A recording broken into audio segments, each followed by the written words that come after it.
This is video 3 of our 4-part series on the so-called icons of evolution. In video 1 and 2, we went over the Miller-Urey Experiment of 1953 and Darwin's Tree of Life. Now in this video, we go over another Darwinian pillar, Haeckel's drawings. If you haven't checked out the first 2 videos yet, I recommend you do that. Now for this series, we will be taking from an interview from Jonathan Wells, PhD, from the book The Case for a Creator by Lee Strobel, who has a master's from Yale University.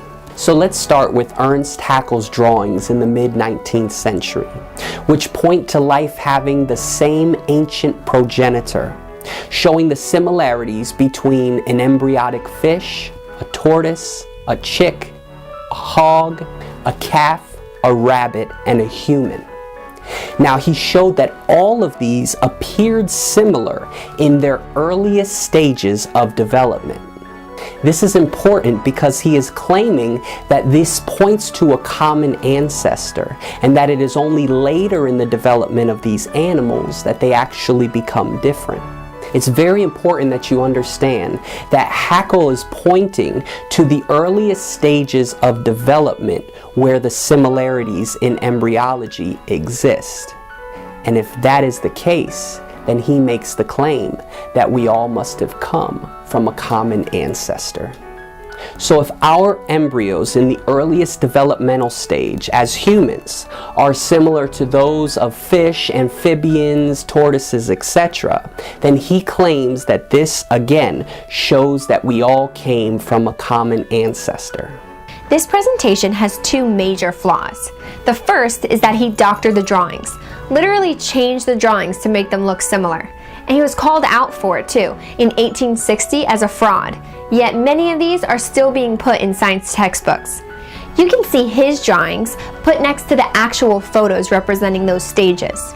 The other is that he flat out lied about the stage of development that they look similar in. You can see that they actually look nothing alike in the early developmental stage, which is the most important stage for Darwin's theory. And then they look similar, though not like Haeckel's drawings, but similar in the second stage, and then completely different, of course, after. This is significant because Darwin's whole point of putting out this material is to push their theory of common descent, saying that from our earliest stages we all look the same, which means we all have a common ancestor. But as I've demonstrated, this is completely untrue. And like I said, this stuff is still appearing in textbooks all throughout the nation.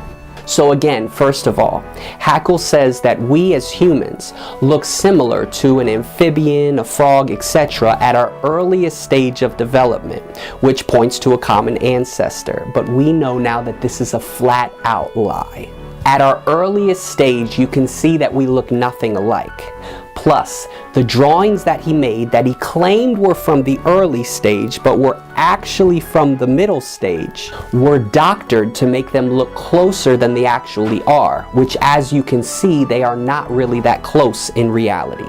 Check out the other videos of this 4-part series titled So-Called Icons of Evolution as we look at the Miller-Urey Experiment of 1953, Darwin's Tree of Life, and the Archaeopteryx missing link. If you found this video helpful, please subscribe to our YouTube channel and follow us on the Facebook, Twitter, and Instagram links in the description of this video. And if this video has led you to the conclusion that this is the truth and you want to know more about Jesus, please go to our homepage at welcometotruth.com and click on the video at the top of the page that says, "Okay, now what?" And if you want to learn this stuff for yourself, check out our Christian Apologetics board game at welcometotruth.com. And remember, Jesus loves you.